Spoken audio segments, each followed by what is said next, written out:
Syederalun, rumah Nikita Mirzani digeledah polisi pada Kamis 14 Juli 2022.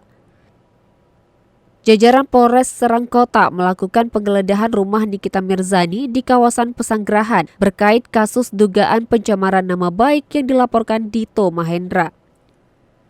Pantauan Tribun News di lokasi, polisi Serang Kota yang berjumlah lebih dari 5 orang tiba di rumah Nikita Mirzani sekitar pukul 11.30 waktu Indonesia Barat.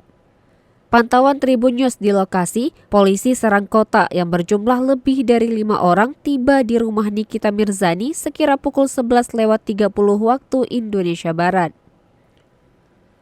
Menurut keterangan asisten Nikita Mirzani, Mail, pihak kepolisian telah menunjukkan surat resmi penggeledahan ke rumah Nikita Mirzani sebelum melakukan penggeledahan.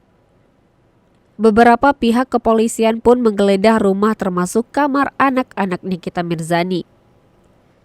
Kejadian tersebut pun membuat anak-anak Nikita Mirzani ketakutan.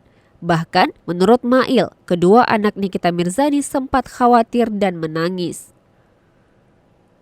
Sahabat Nikita Mirzani, Fitri Salhuteru, juga terlihat menyambangi kediaman Nikita Mirzani untuk mengungsikan anak-anak sang artis.